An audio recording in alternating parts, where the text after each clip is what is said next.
সকাল থেকে আছি এইভার কেয়ার হাসপাতালের নিচে।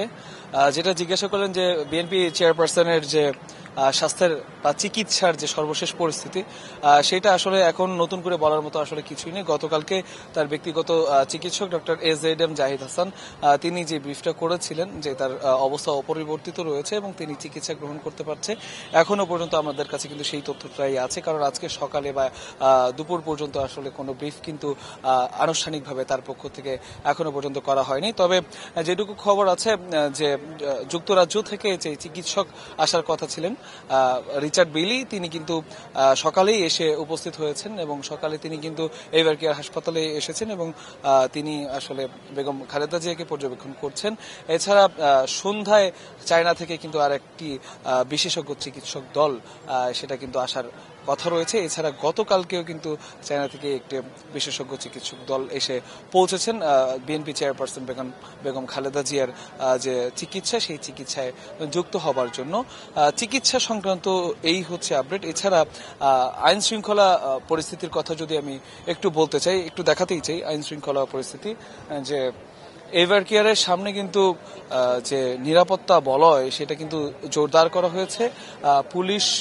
পুলিশের পাশাপাশি বিজিবি, এবং আপনি জানেন যে খালেদা জিয়াকে অতি গুরুত্বপূর্ণ ব্যক্তিত্ব হিসেবে ঘোষণা করার পর থেকে গতকাল দুপুর থেকে কিন্তু স্পেশাল সিকিউরিটি ফোর্স SSF তারা কিন্তু দায়িত্ব গ্রহণ করেছেন এবং তারা কিন্তু সার্বক্ষণিক এই হাসপাতালে রয়েছেন তার নিরাপত্তা নিশ্চিতের জন্য।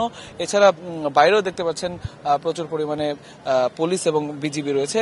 আজকে নতুন করে 2 প্লাটুন বিজিবি মোতায়েন করা হয়েছে বেগম খালেদা জিয়ার নিরাপত্তা নিশ্চিতের জন্য। এবং সামনের যে জায়গাগুলো এইভার কেয়ারের সামনে দেখতে পাচ্ছেন যে ব্যারিকেড দিয়ে আটকে দেওয়া হয়েছে এবং এখানে কিন্তু সর্বসাধারণ যারা এইভার কেয়ারে চিকিৎসা নিচ্ছেন বা চিকিৎসা নেওয়ার জন্য এসেছেন, যাদের স্বজনরা আছেন, তাদের সেই ভিজিটর ছাড়া আসলে কাউকে কিন্তু আসলে ভেতরে প্রবেশ করতে দেওয়া হচ্ছে না, বা নতুন করে রোগী যারা আসছেন তাদেরকে ঢুকতে দেওয়া হচ্ছে শুধুমাত্র। কিন্তু অন্যান্য যারা সিভিলিয়ান আছেন অনেকেই কিন্তু আসলে ভিড় করেছেন বেগম জিয়ার আসলে অসুস্থতার কথা শুনে অনেকেই আসছেন দূর দূরান্ত থেকে, এবং স্থায়ী কমিটির নেতাকর্মীরা আসছেন না, বাইরে ব্রিফ করছেন না, কারণ শুধুমাত্র ডক্টর AZM জাহিদ হাসান তিনি আসলে তার শরীরের সর্বশেষ পরিস্থিতি তার সেটা জানাবেন। তবে অন্যান্য যারা আছেন সমর্থক, অনেককেই আমরা সকাল থেকে এখানে ভিড় করতে দেখেছি, সেটার পরিমাণও অন্যান্য দিনের তুলনায় কিন্তু কমেছে। এবং বারবারই কিন্তু আসলে স্থায়ী কমিটির বিএনপির পক্ষ থেকে জানানো হয়েছে যে